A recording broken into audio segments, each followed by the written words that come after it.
We are Picking Brains, the Zombie Battleground podcast brought to you by Loom Network. I'm Robert Guy, your content and community manager, and here are your hosts, Zombie Battleground game director Roy Shapira and content creator Extranji. Welcome back. My name is Extranji. We're here again with Zombie Battleground game director Roy Shapira. This is where we talk about design, mechanics of the game, balancing, sort of the state of the meta. You ready to pick some brains with me? Oh, yeah. So the first question we've got this week is the Overlord abilities that we haven't seen yet. Right now, there are 2 for each faction available in the game, and we can see that there are at least a few more planned. We think there are going to be 3 more just from the UI, and we want to hear a little bit about what we can expect to see from those going forward. Well, that's a pretty good assumption there. And indeed, each one of the overlords are going to get 3 more. Now, very shortly, we're going to have the XP system for each one of the overlords. So you start out the game with only 1 ability, and every 4 levels or so, you are going to get another ability opened. And then you can select 2 abilities that best fit your personal gaming styles. Each one of the overlords has a variety of powers. Some of the weaker abilities are going to have a shorter cooldown, and some of them, the stronger powers, are going to have more cooldown, and they're going to have sometimes a numbers limit. You can do only 1 per match, or you can do 2 per match, and so on. So it really depends on the type of overlord and the type of ability. A quick example, Fire Faction is a great choice right now. It's fairly simple. Fire Faction is kind of like a direct damage type of faction, specialized in direct damage, very fast-paced, smaller and faster units. So obviously we know about Firebolt, and we know about Rabies. Firebolt deals 1 damage to target, and Rabies gives one of your allies, fire allies, feral. Yeah, that's right. Those are the 2 that we've got right now. Right, and we're gonna get a bigger bolt. It's like a fireball, which is gonna do 2 damage to a target. Gonna have a longer initial cooldown and a longer cooldown afterwards. And then we're gonna have mass rabies, which is gonna give feral to 2 random ally zombies. And we're gonna have a meteor shower, which is gonna be his superpower. Each one of the overlords are going to get kind of like an ultimate power or a superpower. I don't want to spoil the rest of them, but Fire is going to get a meteor shower, which is going to damage the entire board, and it's going to be pretty graphically pleasing. That's all I can say at this point.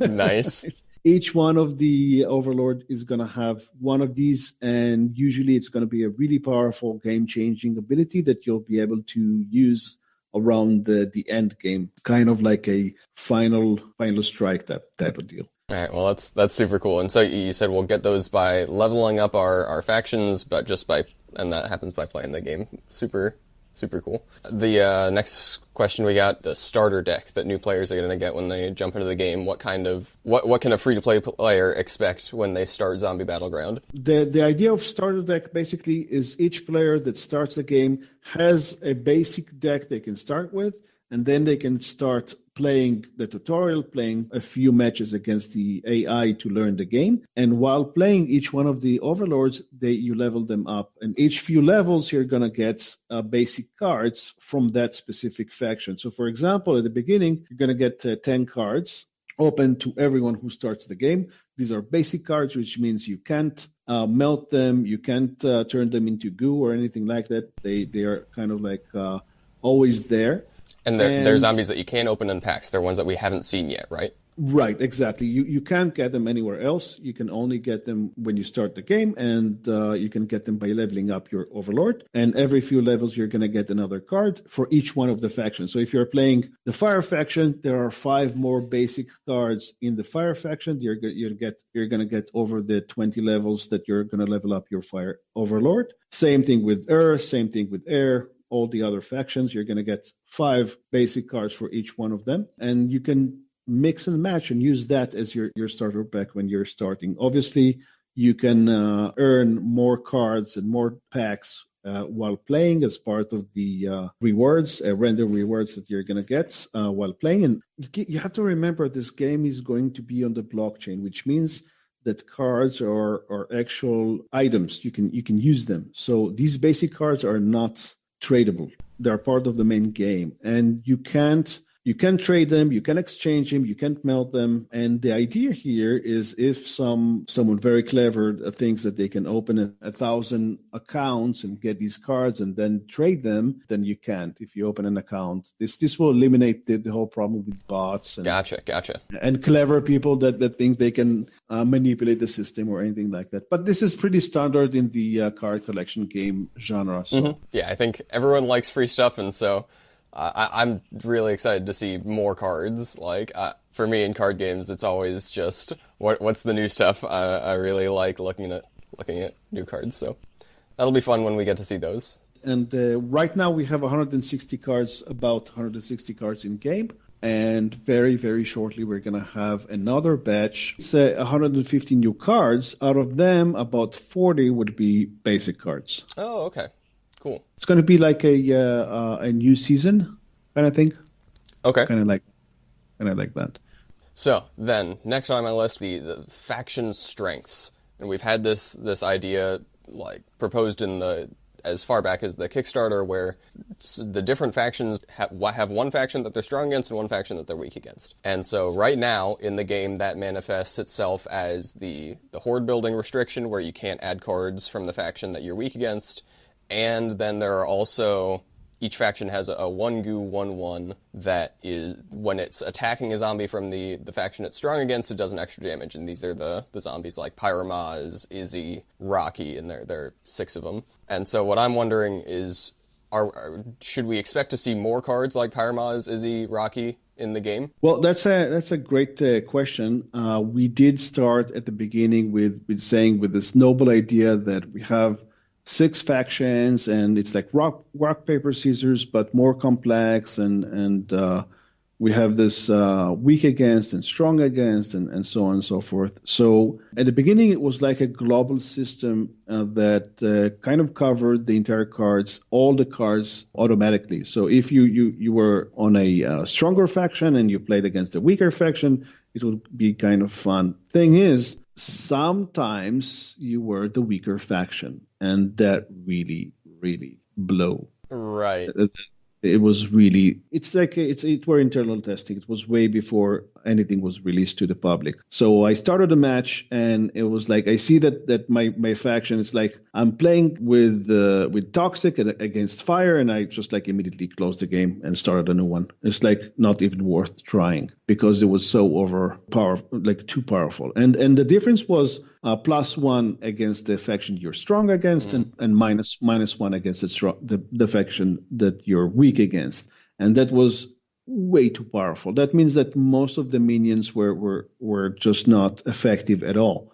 Any minion with 1 attack was not effective at all. Any minion with 2 attacks were just doing half damage, which is very, very that's a huge difference.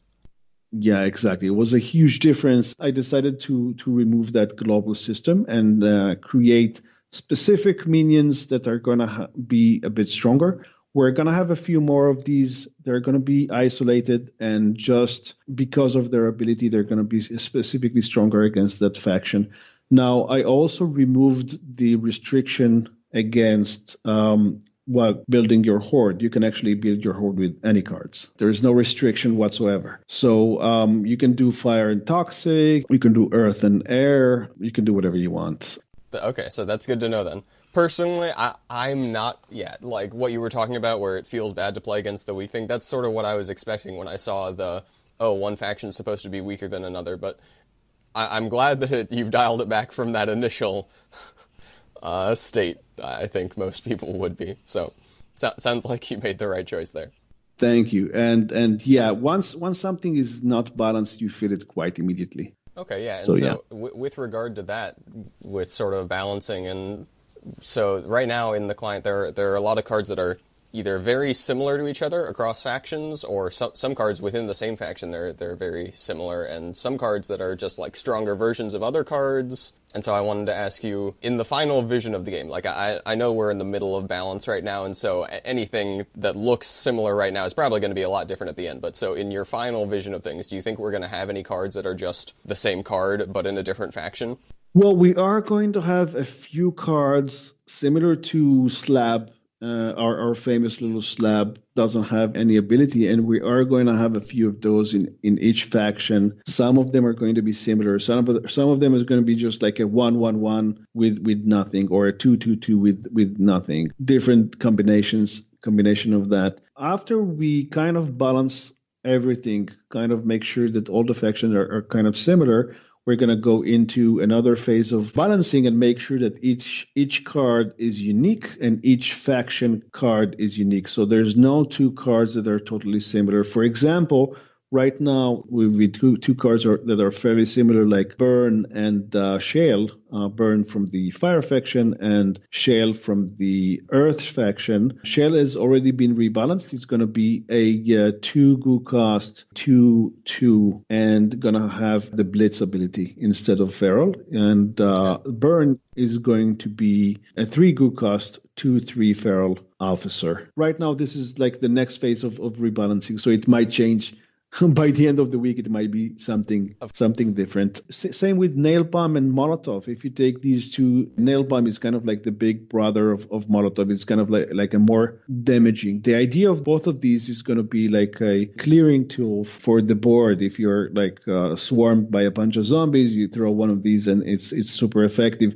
Just like it would be in real life. If you have a bunch of zombies, you throw a Molotov on them, it's super effective. Yeah. Or a Nail Bomb, same thing. So Molotov, the idea with Molotov is going to become a 2 goo cost, 2 damage, and 2 damage to adjacent zombies. And the Nail Bomb is going to be a 4 goo cost, 4 damage with 4 damage to adjacent zombies. Obviously, all of these numbers take them in with a grain of salt. They're going to be changing so much. So nothing is solid right now. Yeah, but they're on your radar. You guys know about them, of course. So that's good. Oh yeah. Right now I have 160 cards on my table, and out of them, I think we have about 45% of them approved, where I'm really happy with them. And the rest of them are kind of like changing. Okay, so we got a lot to see coming in the coming months with regards to balance. So Definitely. One of the biggest changes that you can expect, I hope, from the next version is the goo carriers. All of them are going to be giving you the either the tainted goo or the corrupted goo, and the minions are going to be just that, giving you the tainted goo, and the officers are going to be costing a bit more, and they're going to have they're going to give you the corrupted goo, and they have the faction ability. So, for example, fire is going to be a blitz card, and air is going to be guard, or earth is going to be heavy. The idea here is if you do want to use the extra goo, you're going to have to do that either late game or the next turn. It's not going to be the same turn. Yeah, you have to plan in advance. Okay, yeah, that definitely changes the dynamic a lot. All right, well, cool. I think that's it for time, so I think we'll call it for this week. Thank you, Roy, for your time. Thank you so much, and I hope to see you again next week. Yeah, see you. Same time, same place. See you guys. Thank you for listening to Picking Brains, the Zombie Battleground podcast. We'll be here each week with hordes of content around the game's design, gameplay mechanics, strategy, and more. You can download Zombie Battleground from our website at loom.games, and then shuffle over to the official Discord for some great conversation around the game. Of course, you can find these links in the show notes below. So until next time, keep building those armies and fighting those battles, and zombie on.